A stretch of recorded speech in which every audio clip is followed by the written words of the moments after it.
7시쯤 한국에 돌아왔어요.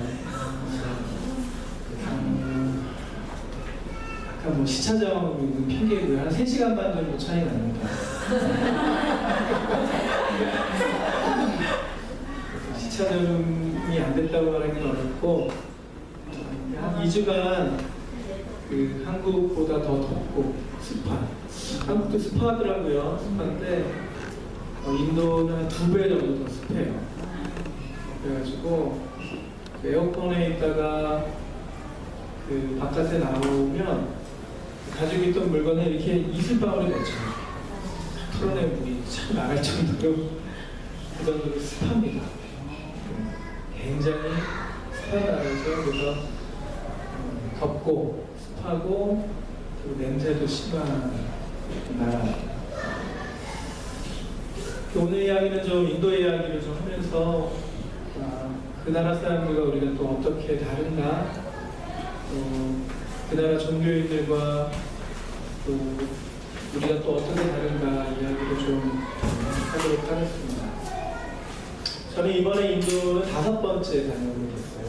매년 한 차례씩 다녀오게 되는데 많은 그리스도인들 만나지 못하지만 매번 만날 때마다 한 500여 명 이상의 그리스도인을 만나게 되는 것 같습니다. 그리고 특별히 하나님의 말씀과 또 하나님의 능력을 사모하는 그런 사람들을 만나게 되는 것 같아요. 인도는 저희 나라보다도 굉장히 어렵게 사는 나라입니다. 땅은 넓지만 인구도 그만큼 많아요. 대략 정부에서 추산하는 인원이 한 12억 정도 되는 거예요. 12억 정도 되는데 출생신고를 잘들 안 한다고 합니다. 아직도 문맹률이 심하고요. 그래서 이제 글을 못 읽는 사람들이 많은데 그 이유는 첫 번째로 교육시설이 굉장히 충분하지가 않아요. 교육시설이 충분하지 않고 그 다음에는 문맹할 수밖에 없는 이유는 굉장히 다양한 언어를 갖고 있어요. 그래서 공식적으로 주마다 주 언어가 있습니다. 그게 인도가 한 15에서 16개 주 되는 걸로 알고 있는데 주마다 주 언어가 달라요. 그래서 공통어는 힌두와 영어고요. 그리고 주마다 다른 주 언어를 갖고 있어요. 그래서 제가 갔던 콜카타라고 하는 주는 벤갈어를 사용해요. 방글라데시하고 네팔, 부탄 요 인근 지역으로 해서 이런 식으로 이렇게 손바닥을 보면 이게 인도 모양이라고 한다면 이쪽 이 엄지 사이에 있는 여기가 이제 방글라데시 정도 되거든요. 아주 유명한 삼각지죠. 비도 많이 오고 캘커타가 요 정도 밑에 있어요. 그러니까 여기를 이렇게 웨스트 벵갈 이렇게 방글라데시를 중심으로 이 서쪽까지 해서 웨스트 벵갈인데 여기가 이제 주로 언어가 벵갈어를 사용합니다. 그래서 힌두어를 모르는 사람도 있어요. 힌두어가 공연인데 힌두어를 모르는 사람도 있고, 아무튼 언어가 다양하기 때문에 그런 교육도 굉장히 열악합니다. 물론 대학은 아주 쉽게 갈 수는 있다고 해요. 왜냐하면 저희 나라 돈으로 한 20만 원 정도, 공립대는 20만 원, 사립대는 뭐 한 200에서 300만 원 한다고 하는데, 그래서 대학은 쉽게 들어간다고 합니다. 그런데 그 대학에 들어갈 수 있는 사람들 계층이 좀 나눠져 있어요. 인도는 아직도 카스트 제도라는 게 남아 있습니다. 보통은 현 정부는 카스트 제도를 인정하지 않고 그런 사실이 이제는 없다라고 말하지만 제가 5번 정도 방문하면서도 살펴보니까 카스트 제도가 분명히 좀 남아 있습니다. 크게는 사성 계급이라고 해서 브라만, 크샤트라, 바이샤, 그다음에 맨 마지막에 일반 노동자나 이런 사람들은 수드라. 그래서 보통은 불가촉 천민이라고 부르겠죠. 그래서 보통 이 세 계층 사람들은 그 사람들을 만지지 않아요. 만지기만 해도 부정하다, 더럽다 이렇게 말하는데 이 계급을 뛰어넘을 수가 없습니다. 왜냐하면 계급마다 각 계급을 유지하는 학교들이 있어요. 그래서 예를 들면 맨 마지막에 있는 층이 위로 올라가려면 위에 층에서 통용되고 또 그 사회에서 납득되는 교육시설을 받아야 되는데 그런 교육시설이 받아들여지지 않았습니다. 그러니까 맨 밑에 노동자 계층은 배움이라고 하는 것은 한 가지, 아버지의 일을 배우는 거예요. 그래서 아버지가 빨래하는 사람이면 그 옆에서 놀다가 빨래를 배우면 그가 그냥 그것이 직업이 돼요. 직업이 되고 심지어는 그 도시를 다니면 소들이 이렇게 그 동네 개처럼 네, 동네 개처럼 이렇게 거느리고 다녀요. 한 4-5마리씩 다니기도 하고 차가 피해가고 차가 피해가기도 하고 그게 아주 흔한 다반사인데 특별히 그런 그 소망을 키우는 계층도 따로 있습니다. 동네를 청소하는 사람도 따로 있고 열차가 지나가면 그 열차에 들어가서 청소하는 아이들과 사람도 따로 있고 근데 그것은 다 전수가 되는 가업이 이어가는 것처럼 아버지가 갖고 있는 직업이 자녀들에게 그대로 전수가 됩니다. 그러니까 배움이라고 하는 것은 계층을 뛰어넘을 수도 있고 자기의 소질과 자기가 갖고 있는 또 부르심이나 또 하고자 하는 열망에 의하여 다양한 직업으로 나눠갈 수도 있는데 이미 태생부터가 직업이 결정되어 있는 거죠. 그러나 이 바이샤나 크샤트라 같은 경우에는 그래도 계층의 이동이 조금 가능합니다. 이 4개의 계층이라고 하지만 이 10여 개 되는 사람이 다 이 4개 계층으로 나눠지지 않아요. 사실 저희가 알지 못하는 수많은 계층, 예를 들면 동네에서 소를 치는 사람과 동네에서 청소를 하는 사람은 계층이 또 다른 거예요. 낮은 계층에서도 또 낮은 계층들이 또 나눠지는 것처럼. 그래서 한 이렇게 이 사정 안에서는 움직일 수 있지만 완전 크샤트라가 브라만이 되거나 브라만은 정치인이나 종교인을 말하는데 이 크샤트라, 이 군인 계층들이 종교인이 되거나 그렇게는 어렵습니다. 그러나 군인들 중에서도 높은 군인, 낮은 군인 이런 거로 나눠질 수도 있다는 거죠. 이렇게 인도는 카스트가 있기 때문에 사람들의 삶이 자기가 하고 싶은 것, 자기가 원하는 것대로 이루어지지는 또 못합니다. 최근에 이런 전통이 없어졌는데 그 샤티라고 하는 전통이 있어요. 샤티라고 하는 전통.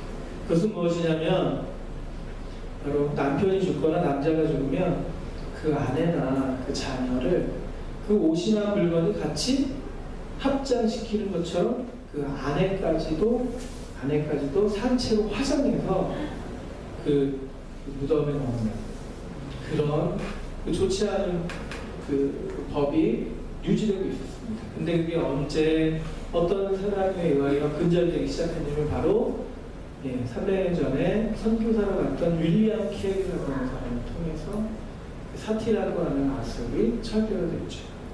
윌리엄 케이는 이 인도 선교의 선구자적인 역할을 하신 분입니다. 특별히 이분이 하신 업적 중에 하나가 바로 첫 번째가 사티라고 하는 걸 철폐하는 것과 또 한 가지는 바로 성경을 쪽복음까지 합쳐서 한 50개의 언어로 번역하는 일이었어요. 50개의 언어로 번역하는. 그러니까 사실 한두 개의 언어만 습득해서 번역하는 것도 쉽지 않은데 이 50개의 언어를 번역한다는 것이 어떻겠습니까? 매우 어려운 일이죠. 그와 같은 이유는 있습니다. 그가 은사가 또 있고 언어를 좋아하는 분이었을 수도 있습니다.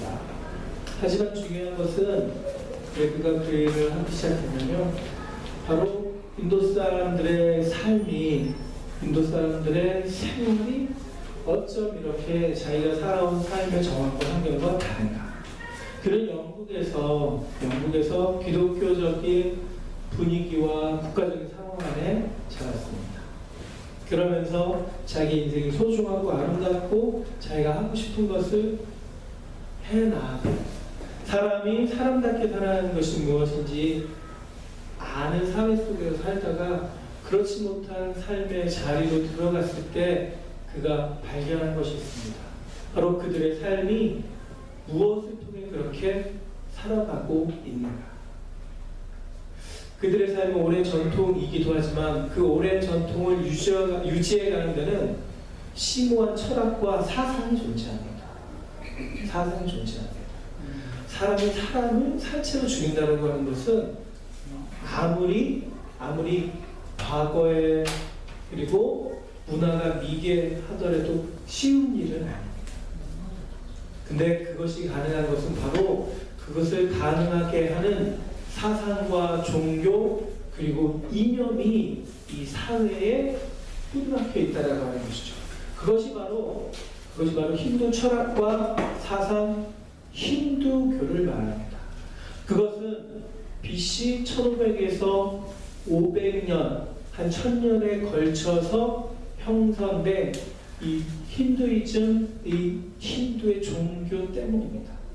그것은 베다니경이나 또 여러 가지 그 경전들이 이 1500년에서 500년경에 그 사제들을 통해서 하나하나 쓰여지면서 현재의 힌두교를 이루어냈습니다. 이 성경도 사실 한 시대에 한 사람이 쓴 것이 아니고 오랜 시간에 걸쳐서 하나님의 역사심을 경험한 많은 사람들이 쓰게 된 건 아니겠습니까? 그런 것처럼 바로 인도의 종교와 사상 그리고 철학도 그와 같은 것이었습니다. 사실 저희들이 그냥 힌두교를 안다라고 하는 것은 매우 피상적이고 겉의 모습을 아는 것입니다.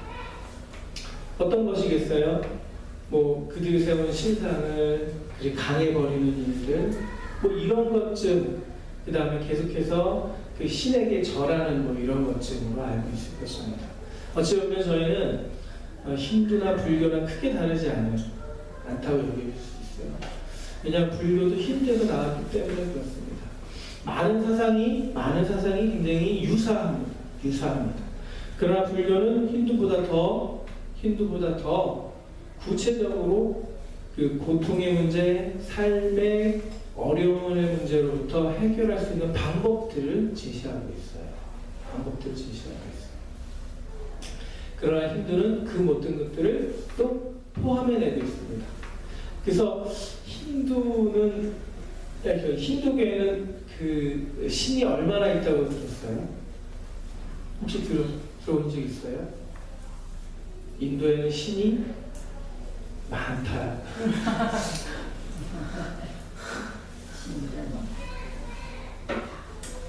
보통은 3억 3천. 그거를 세볼 수 있을까? 근데 그것은 무엇을 의미하냐면 3억 3천은 수를 헤아릴 수 없이 많다는 의미이고, 아니 그렇다면 신이 헤아릴 수 없이 많을 수 있겠는가? 근데 그것은 힌두 종교 안에 자기가 원하는 신을 자기 자신이 스스로 부여하여 신의 자리에 앉힐 수가 있어요. 지금 많은 사람들이 믿는 한 세 가지 주신은 많은 사람들이 좋아하고 따르다 보니 많은 사람이 믿는 것이지요. 만약 내가 오늘 이 순간 어떤 사상이나 어떤 대상을 가시화하여 신으로 만들어 섬기고자 하면 그것이 신이 됩니다. 그리고 그것을 힌두 종교는 인정해요. 종교의 철학 안에서 그것이 자연스럽습니다. 그러니까 힌두교의 힘은 바로 그래요. 새로운 종교가 등장해도 결국은 힌두 신 중에 하나인 것뿐이에요. 그러니까 불교도 마찬가지고요. 이슬람도 그렇고요. 기독교도 포함됩니다. 그러니까 포함되었다라고 말하는 것이 아니고 힌두의 사상 안에서 기독교를 바라보는 관점이에요. 그들의 종교적 관점이 타종교를 그렇게 생각합니다. 어떻게 생각하냐면 우리 인간의 존재는 큰 바다의 작은 물방울과 같은 존재라고 해요. 작은 물방울. 그리고 물방울이 다시 바다로 귀속되어질 뿐 소멸되거나 사라지지 않는다. 그리고 그 바다가 무엇이냐? 바로 신이라고 합니다. 그러니까 신의 존재로부터 떨어져 나가 다시 신의 존재로 병합되고 흡수되고. 그러니까 하나인 거예요. 늘 언제나. 바다와 물방울이 다른 것 같으나 어때요? 그냥 하나인 거잖아요, 사실. 성분이나 속성이 그런 것처럼.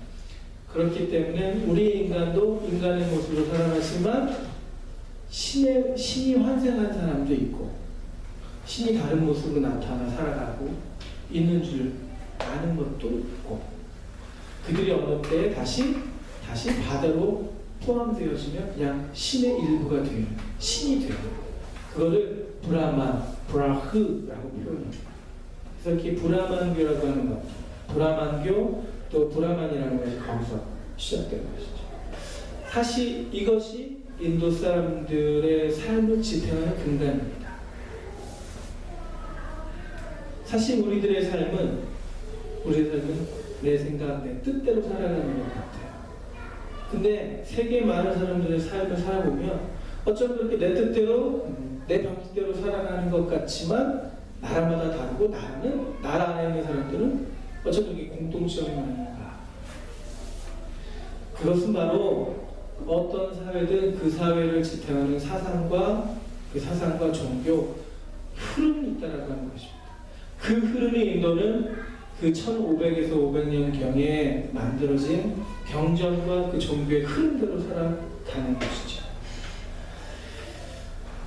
인도 가보니까 5년 전과 지금보다 굉장히 다르더라고요. 불과 5년이면 별로 안 됐잖아요. 제가 갔다 온 그 캘커타는 5년의 흐름 속에서 많은 그 구분들이 되었습니다. 첫 번째는요, 제가 이제 한 5년쯤 왔다 가니까 어느 선교사님이 제가 그러면 이런 인도의 변화를 경험하셨군요 얘기하시더라고요. 그 첫 번째는 도로와 인도가 구별이 없을 때 요즘 구별이 갑니다. 제가 우스갯소리로 인도 가면 인도가 없어요. 네. 인도와 차도의 구별 없이 차가 지나가고요. 그 다음에 오토릭샤라고 해서 오토바이를 개조해서 뒤에 사람을 태우는 오토릭샤. 그리고 그냥 릭샤가 있습니다. 사람이 이렇게 발을 끌고 가는. 거기다가 소들이 있죠. 그리고 중앙선이 차도와 인도가 없는 상황입니다. 두 번째 부분은 중앙선이 있고 없고. 생각해 보세요. 그렇게 가는데 물론 진행 방향은 있습니다. 우리나라와 다른 왼쪽이 직진, 오른쪽이 이렇게.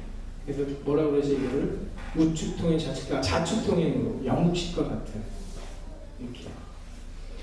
첫 번째 부분은 인도와 차도의 구별입니다. 두 번째는 중앙선이 구별됩니다. 중앙선이 이제 거지기 시작했어요. 그럼 이제 차도들이 이제 차 오고 가는 차들이 이제 좀 덜 섞여요. 그렇다고 꼭 저희 나라처럼 중앙선이 철저하게 지켜지지는 않습니다. 제가 한 번은 세 번째 때 귀국을 하는데요. 저희가 진행하는 방향으로 차들이 꽉 찬 거예요. 그래서 어떻게 하나 지금 이 열차 시간이 비행 시간이 얼마 남지 않았는데 그때 운전자를 역주행을 하기 시작해요. 한 20분을.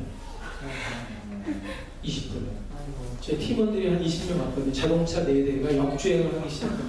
20분간. 공항 앞까지. 너무나 신기한 건요. 이게 가능해요. 가능한 도시예요. 중앙선이 있지만 차선이 인도와 차도가 구별 없고 중앙선이 이제 구별이 가기 시작한. 그다음 세 번째는요, 뭔지 아세요? 신호등이 생기기 시작했어요. 신호등. 기본적으로 큰 차도에는 이렇게 있어요. 근데 저희 나라처럼 잘 되어 있지는 않은데 이제는 사람이 지나가는 곳에도 신호등이 생기기 시작했어요. 참 이렇게 이 서울, 도심, 그리고 사실 한국의 어느 곳을 가든지 인도와 차도를 대부분 구별되어 있죠. 신호등 대부분 있습니다. 그렇죠? 근데 거기는 대도시에도 그렇지가 않아요. 와, 이게 진짜 어느 나라에 와 있는가, 지금 어느 때에 있는가, 제가 의문점이 들어요. 근데 근데 한 선교사님 문득 가세요. 근데 한국도 그렇게 된 지 얼마 되지 않습니다. 얼마 되지 않습니다. 불과 100년 전에는 이와 같은 나라였습니다. 한마디 더, 한국이 그렇게 변한 이유가 무엇이겠습니까? 빠른 성장, 변화, 그것을 이루어낸 근간이 무엇이겠습니까? 그것은 물론 외부의 기술의 도움이 있지만 중요한 것은 사람들의 마음과 생각을 하나님 바꾸셨다는 거죠. 100년 전에 그 전의 사람들과 다르게 살아가기 시작하게 된 계기는 바로 하나님이 이 땅 가운데 하나님의 사람들, 그것은 곧 하나님이 원하시는 마음과 생각과 뜻으로 이 땅을 살아가도록 하는 사람이 생기기 시작했다는 것이죠.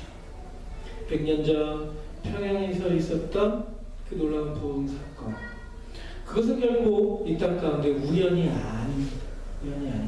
결코 인간이 해낼 수 있는 이 일도 아닙니다. 아니 100년이면 이 정도 변화는 당연한 것이 아니야 라고 생각하실지 모르겠지만 인도는 예수님의 제자인 도마가 순교한 순교지가 있습니다. 그 기독교 역사는, 인도의 기독교 역사는 물론 큰 땅이기도 하지만 이미 저희들보다 2000년의 더 큰 역사를 가지고 있죠.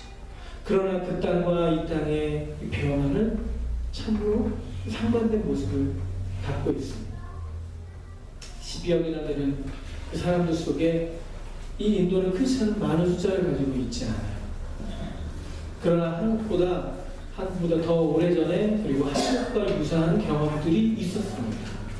하지만 한국은 하나님이 이 땅 가운데 복음을 전하고 말씀이 들어올 때 그것을 막아서는 사상과 이념이 이 땅 가운데 약했습니다. 이미 유교와 불교의 사상이 뭐라고 말할 수는 없지만 어느 한때에 유교와 불교가 우리의 사상의 밑바탕에서 자리를 빼앗기고 하나님의 말씀이 우리의 삶의 자리에 들어오는 놀라운 시간들이 있었죠. 그것 때로는 역사적인 아픔도 있고 역사적으로 안타까운 현실 속에서도 있지만 그것이 어찌 보면 우리에게는 큰 유익이었어요. 근데 인도는 그대로 유지시켰어요. 그대로 보존시켰어요. 그들의 종교도 인정했고 그들의 사상도 이 영국이 식민지를 했다고는 하지만 전혀 건드리지 않았어요. 그래서 인도 사람들이 지금도 영국 사람들을 존경해요. 사실은. 왜?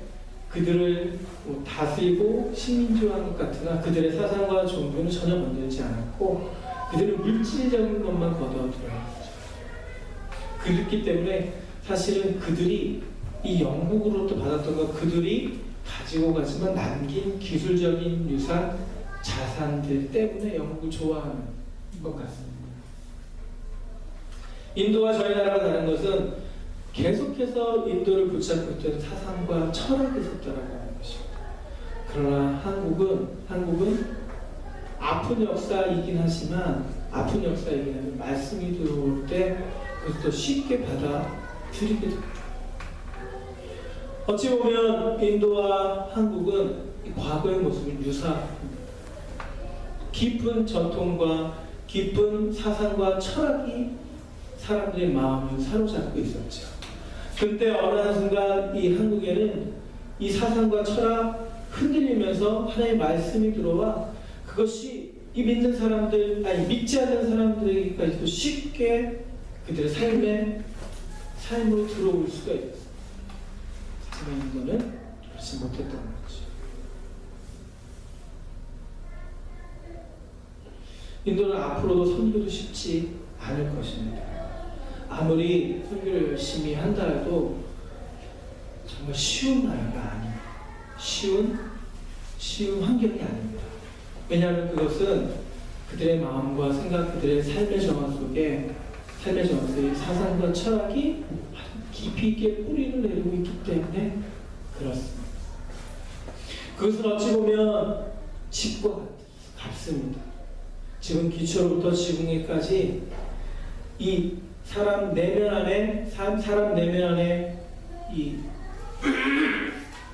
집과 같이 그런 사상과 종교가 우리 내면 안에 집을 짓습니다. 그래서 나는 굉장히 견고하다. 저희도 마찬가지입니다. 저희도 내면 안에 집을 짓습니다. 말씀으로 기초를 두고 기둥을 두고 지붕을 세워가면서. 근데 그 집의 모양이 어떠한지는 끝의 결과를 보면 알 수 있습니다. 오늘 말씀을 보면 두 집을 소개하고 있습니다. 한 집은 반석 위에 세운 집, 한 집은 모래 위에 지은 집. 집을 지은 초기에는 그 집의 끝을 알기 어렵습니다. 왜냐하면 예쁘게 짓고 튼튼하게 짓는 것 같습니다. 그러나 그 집이 얼마나 견고한지는 그 끝을 보면 알 수 있는 거죠. 그 집이 어느 기반 위에 세워졌느냐에 따라 지금 세워진 집의 모양이 아닌 바로 어디에 세워졌느냐, 말씀 위에 세워진 집, 반석 위에 세워진 집은 풍랑이 일어도 쉽게 무너지거나 흔들리지 않을 것입니다. 그러나 모래 위에 지은 집은 흔들리게 되겠죠. 왜? 기반이 모래이기 때문에 그렇습니다. 이웃 사람들의 마음과 생각은 모래 위에 지은 집과 같습니다. 그들의 집은 이 자연이라고 하는 환경과 조건 안에서 형성되어 있습니다. 그리고 그 집은 결국은 마지막 때에 주님이 오셨을 때 견뎌낼 수가 없습니다. 왜? 그 집엔 하나님의 말씀이 없기 때문에, 그들의 삶의 자리에 하나님이 부재하기 때문에 그렇습니다. 그러나 믿는 자의 삶은 다릅니다.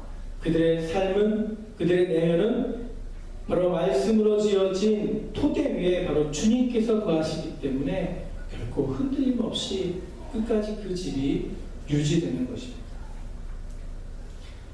인도의 사람들과 이 한국의 사람들의 다른 점은 바로 그렇습니다. 많은 사람들이 거짓된 진리에 사로잡혀 삶을 살아가고 있습니다. 한국의 많은 사람들은 진리의 말씀 안에 살아가고 있습니다.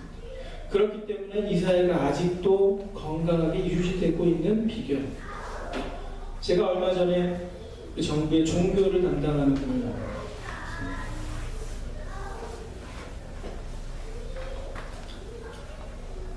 현 대통령은 크리스찬은 아닙니다. 그렇죠? 지난번에는 크리스찬이셨죠. 근데 그분이 올해는 참 일하기가 좋대요. 그게 무슨 말씀이세요? 전 대통령은 크리스찬이었으나 그분들의 양육 보장하는 크리스찬들이 아니셨대요. 불교인이셨대요. 근데 이번에는 거의 이 내각의 이 장관들의 50에서 60%가 크리스찬이에요. 크리스찬. 말씀을 가지고 있는 사람들을 통해 이 나라가 유지되고 있는, 그것이 현 정권에 대한 긍정적이든 부정적이든 여당이든 야당이든 간에 하나의 기대할 만한 소명이 됩니다. 그들이 무엇에 붙들려 살아갈 것인지 기대하는 바가 있기 때문에 그렇습니다. 오늘 이 시대를 살아가는, 이 현 시대를 살아가는, 양국에 살아가는 우리들 안에서도 계속해서 그 말씀에 붙잡혀 말씀으로 살아가는 우리들이 되어야 할 줄로 압니다. 또한 한 가지 기대하는 것은 세상에 많은 사람들이 아직도 어려운 가운데 살아가고 있습니다. 그것은 단순히 종교적, 정치적인 상황뿐만이 아닙니다. 그들의 삶에 바로 예수 그리스도가 없기 때문에 그렇습니다. 이 땅에 편안하게 이 말씀 가운데 살아가는 우리는 그런 부담과 책임을 안고 살아가야 합니다. 믿지 않는 자들에게도 말씀이 전달되기를 기대하고 소망하는 마음. 200년 전에 한 사내가 그 불모지와 같은 인도 땅에서 아내를 잃어가며 자식들이 풍토병으로 죽어가면서도 꿋꿋이 해나갔던 일이 바로 말씀을 번역하여 그들의 나누는 일이었어요. 그런 그의 섬김이 지금은 놀라운 결과를 거둬들이고 있습니다. 그래서 방글라데시 위에 나갈랜드는 70%가 크리스천입니다. 인도에도 그런 지역이 있습니다. 제가 만난 한 100여 분의 분들은 오리사주에 살고 있습니다. 근데 그들은 얼마 전에 대핍박의 시련을 견디어냈습니다. 교회가 불타고 목사들이 피해를 당했고, 그 세미나에 참석했던 한 분은 머리가 이렇게 찢어진 꼬매 상처를 그대로 안고 오셨어요. 작년에 인도에서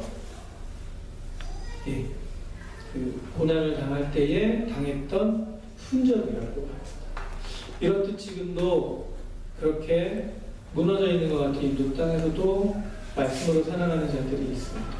이 땅에서 그들을 위해 함께 기도하는 주의 사랑스러운 아름다운 성도님들이 주의 이름으로 축복합니다. 우리 함께